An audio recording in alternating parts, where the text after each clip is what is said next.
Salam sejahtera juri yang dihormati dan rakan-rakan peserta.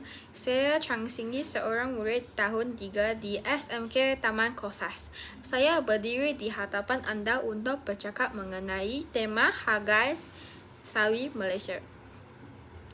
Tuan-tuan dan puan-puan, ibu saya dan ibunya sebelum ini hanya menggunakan minyak sawi dalam masakan mereka dan anda boleh lihat betapa sihat saya.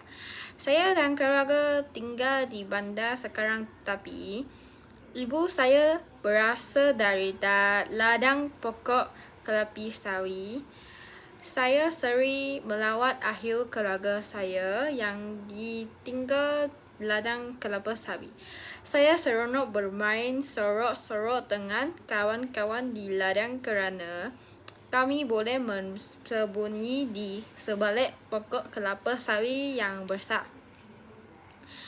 Saya perlu berhati-hati apabila berada berhampiran pokok itu kerana batangnya mempunyai tetapi tajam yang boleh memotong jika saya jual.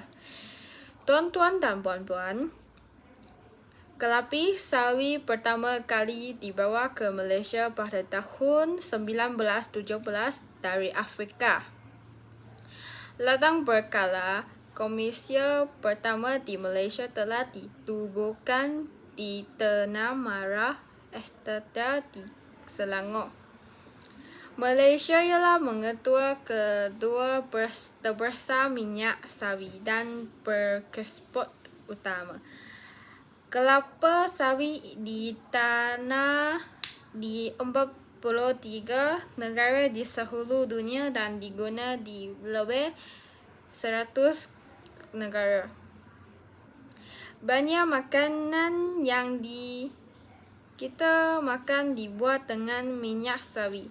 Mi segera, formula bayi, campuran kek, sekerepek kentang, keropok dan makanan yang lain. Minyak sawi diiktiraf sebagai bermainkan peranan dalam dia seimbang yang lihat. Kira-kira 9% minyak sawi digunakan dalam aplikasi makanan dan barangan berguna. Hari ini industri minyak sawi di Malaysia secara langsung mengajar lebih 570,000 orang dan menyumbang $21.09 milion kepada ekspor Malaysia. Lebih 39% ladang kelapa sawi dimiliki oleh memiliki tanah kecil. Syarikat berladang besar dan kecil terdiri daripada beberapa ratus hektar kepada lebih daripada 100,000 hektar. Terdapat banyak ladang kelapa sawi di Malaysia. Saya berpendapat bahawa kerajaan harus menghentikan menebang pokok kelapa sawi untuk membina rumah dan lebuh raya. Beberapa tahun dahulu, Malaysia merupakan perekspor untuk minyak sawi, tetapi kini Indonesia adalah yang pertama. Apakah yang berlaku kepada industri minyak sawi kita? Kita perlu berhenti membersihkan ladang kelapa sawi untuk membina rumah, kilang dan lebuh raya. Kita perlu tanam semula pokok-pokok lama supaya dapat mengeluarkan lebih banyak tanda. Kita perlu menambah lebih banyak pokok kelapa sawi untuk menghasilkan lebih banyak minyak. Kita juga mesti mempromosikan menggunakan minyak sawi di Malaysia dan di luar negara.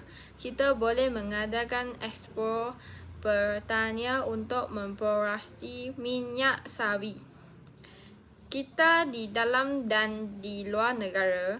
Dan kita di luar negara mesti terlibat secara aktif dan aktiviti ini. Orang ramai mesti tahu kebaikan minyak sawit untuk kesihatan mereka. Di samping itu, kita juga perlu mengingatkan mengilihkan dalam faedah minyak sawit. Dengan cara ini, lebih ramai orang akan mahu menggunakan minyak sawit dan produknya, baik di Malaysia maupun di negara lain. Saya ingin mengingatkan semua orang yang mendengar ucap saya, guna minyak sawit Malaysia. Ia adalah yang terbaik untuk kesihatan anda. Thank you. Terima kasih.